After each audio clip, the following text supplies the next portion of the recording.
I always wanted to do a big adventure. Pack my backpack with tent, camera gear, sleeping bag, head off on a long trek. Last year, however, I really got into cycling and bikepacking.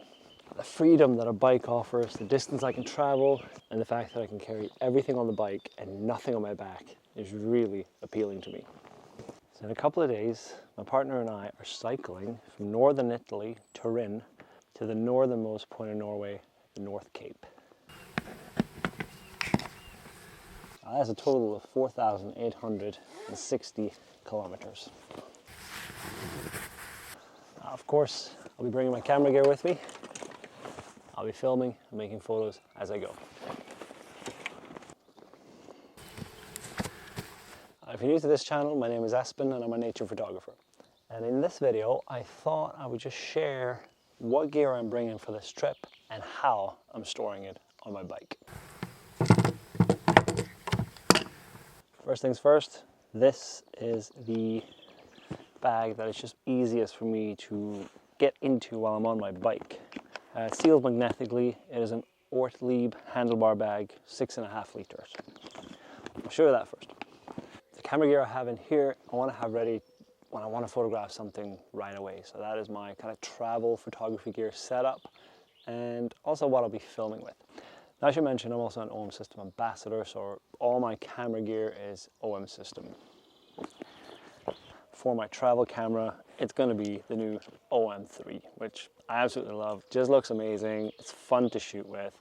And I will actually also be using a lot of the creative dial. So I'll probably be shooting RAW and JPEGs and try and create my own presets for a look that I like. And that's mostly just so that I don't have to edit every day. I want to be sharing images as I go. So I want to be able to just connect this to my phone, transfer a JPEG that I've taken on the day, and share it on social media. I think also that's going to just push me to become a better photographer, try and get it right in the camera. So I'm excited about that.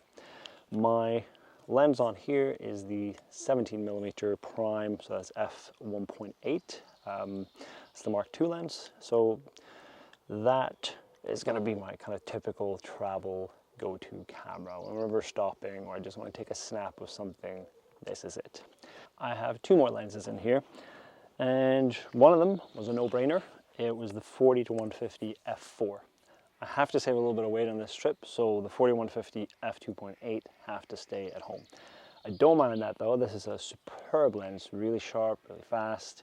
The only thing I'm missing out on is f2.8, but I don't mind that much. This is more for filming, doing some landscape shots, maybe some wildlife at a wider angle. And in which case, f4 is going to be fine. The other lens is one that I struggle to decide on. Part of me wanted to bring the 12-45 f4 because it's smaller, it's lightweight, it just goes really well with this camera. It's just a small, lightweight setup. But I didn't want to bring two lenses, and in the end I decided on the 12-40 f2.8. I mean, obviously a better lens, it's got f2.8.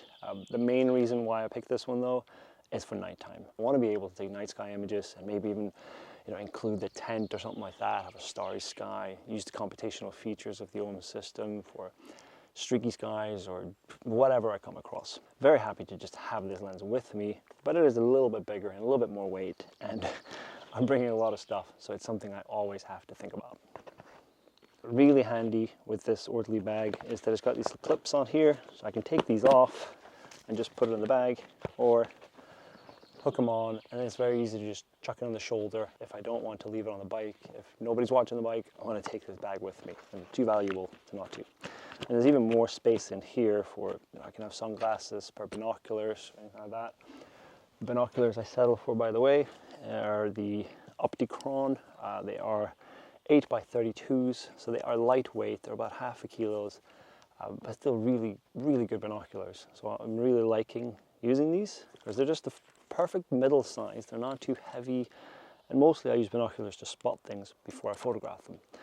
Although on a trip like this, there's going to be new things that I haven't seen, so a good pair of binoculars is a must.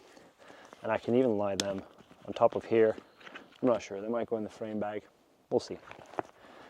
And this is magnetic, so easy to close and open even while I'm on the bike, even while I'm cycling. I'll be filming with the Action 4, the DJI Action 4. So obviously that goes in here. And what I usually have with this, sometimes I'll use this, which is kind of a selfie stick and is really long, so it's kind of cool to use. And a Joby tripod for this. But instead of having two different things, and they're also quite bulky, I have settled on keeping it all in the family of a Quadlock, which is, Quadlock is what I have here, and I can attach my phone to it to navigate with, or just a place to keep my phone. With this adapter, I can also put the camera on it. So I can place that here, and I can film some of the journey with this, putting it here. But then also this will then also fit with this thing that I got. And that is a small selfie stick in itself, and it has little legs, so I can put that down somewhere and film cycling past or anything like that, or film myself when I'm doing vlogs. I will be trying to stop by at nature places, you know, areas that are just good for nature, wildlife, scenic areas, and I will try and film along the way. I can also put my phone, because I got the Quadlock case for it. It's a bit pricey, but it makes it very handy to have everything the same, and I can use that for the same purpose. So handy, saves a bit of space, saves a bit of weight. I can also put my Wahoo on this here, which is navigational device when I don't want to use my phone, so that'll run out of battery. You're probably wondering what wildlife lens I'm bringing. I'll get to that in a moment. Tripod. Now, with the Home System gear, I don't always use a tripod. I photograph a lot handheld, but I do need a tripod to set up, you know, for filming, for vlogs, filming. I'm going to put this up, cycle past it and all that stuff, and also for nighttime photography or anything that I need a very long exposure, I need a tripod. Now, I'm going with my old favorite, the HP tripod, and this is the new edition W28S. So it's got a couple of new features. It's got an improved kind of knob here to tighten the head. And the head, by the way, I go for the the KF50S, which is the standard instead of the Q. Q is a quick release, and it means that you're basically kind of locked into a smaller tripod plate. So if I wanted to use a bigger tripod plate here, I wouldn't be able to with that. But with this I can. It's the old kind of knob, twist and shut it. And I've also taken out the two small screws here so that it can fit a bigger one. That's my preference anyway. I do really like the HP tripods. I do have a review or kind of an overview of it in a video. I'll put a link to it if you want to see. These tighteners here have also been improved. They really just snap into place, and there's a bit more extra kind of a lip here to get it out. So I quite like that. Underneath there is a little loop. It also comes with a little attachment, you know, like what are those things that climbers use and stuff, the little hook onto, so you can hook a bag onto or whatever, a backpack on there to get it heavier when it stands. There are other updates to this, but you can check out their website if you want to know everything.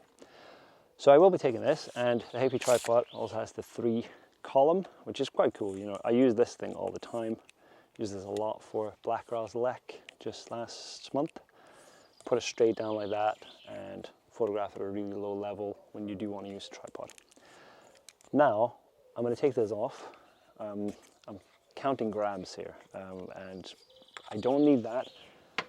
I don't need the height of this tripod, because mostly it's going to be a setup filming, which I don't need it that high, and then also maybe photographing the night sky. Again, I don't need it super high. So then, quite handy, and then it saves me just a little bit of weight and a little bit of bulkiness, and that's then going to go on the back of the bike next to my camera bag. And the camera bag I'm really excited about. This camera bag I got from Think Tank Mindshift, and it is the perfect, really narrow size, so it sits really nicely on the rear rack. And also it's got an opening lid on the top here, so I can open that and I have access to my camera while it's on the back here. So really like that. This is the DarkLight 14L, and much smaller than the other bags, but just perfect for this type of journey. As you can probably imagine, the biggest struggle I had was choosing the lens for wildlife photography, because obviously I'm going to stop by loads of places, photograph wildlife throughout this journey. Right off the bat, the 150 to 400 with a built-in 1.25 was not on the cards. It's too big, and also it's too expensive to take on a trip like this. So I'm leaving that one at home. And there were two lenses left. One was the new 100 to 400 Mark II.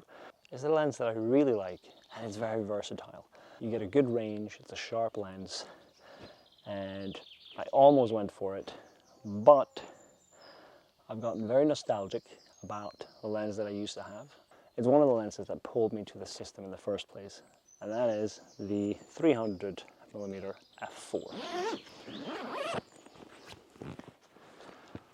Size-wise, it's very similar to the 100 to 400, but it's f.4, it is super sharp, and it is very fast to focus. It's so nice to just put it on a sling and go for a wander. And I will always bring the 1.4 teleconverter, this tiny little thing, and it works really well with it. You barely see any quality difference while using this teleconverter. So this is going to be my main wildlife photography setup, and I got the OM1 Mark II with it. Other than that, got a strap, Peak Design strap, which I really like. Blower, I'm gonna have to make do with a little shotgun mic, Röda. And I got my drone in here. This is the DJI Mini 4. And I got the controller and battery pack as well, so I have to figure out where that's gonna go. Ideally, I want it all easily accessible. So it might go in this bag here. We'll have to see. I got some just extra cards, extra batteries, Action battery, DJI Action batteries, and all that. So that, I think, is my main kind of setup for photography for this trip and where it goes. You know, having a quick access here and a relatively quick access on the back as well is just ideal. This bag also has more pockets, by the way. It's got one up front here. It says you could put an iPad or something in it. I'm not going to use it for that though. Waterproof cover, I'll probably just put this over so it kind of hides it when I'm cycling around. You can open these up, and there's a little pocket here, and just loads of places to strap things to it. It just looks good, and it fits perfectly on the bike. Obviously got a lot of camping stuff in here, which I'm not going to take out in this video, but I want to show you a couple of things. I got a solar panel, so the idea is that can lie over my bags like this and charge my battery pack. Also got a lot of these handy cable management packs we can see through. They're all Think Tank Mindshift. Just really handy. I love these things. These here are just super handy, and loads of these little straps that just kind of keep things organized, because as soon as you're on the road and you start unpacking and packing bags, it gets messy and hard to know where you put anything. Another Think Tank thing, I use this for my books and iPad. And then the retrospective laundry bag, also Think Tank. Handy for just storing clothes in, either if they're dirty or not. But it's just nice to have dividers for everything in here. So our journey is going to go from Turin on the northwest of Italy. We're going to head east around Lake Garda, straight up through Austria, and then into Germany, straight through Germany and up to Copenhagen. Spend a few days in Copenhagen, and then we're off to take a ferry to Bergen to see my family for just a few days or a week or so, and then we're going to head up Norway all the way along the coast. And yeah, it's going to be a fantastic trip. And I wanted to ask if anybody has any suggestions to places that I just shouldn't miss while I'm on this journey. Any places that is good for wildlife or scenery or anything like that. For what I'm into, photography and nature. That's what I want to see the most of. Now, if anybody has an extra bedroom or anything like that, and will be able to provide us with accommodation for a night on a journey, we would most appreciate it. So thank you so much for watching this, and wish me the best of luck, because so far I have only gone on kind of bike packing trips for 3 or 4 days at the most, and we are going away for 2 months. So it should be interesting. I will try to do blogs along the way on my website, espenhalland.com, so be sure to check that out, where I'll be posting photos and a bit of updates of the journey. And yeah, I'll be coming out with vlogs when I can. I will be trying to edit along the way, but I'll probably be absolutely beat at the end of a day of cycling anyway, so I don't know if I'm going to manage to get that out as quickly. But I will try to do my best, at least, to put up stories on social media, and we'll take it from there. Thank you so much for watching, and I hope you will follow me along on this journey.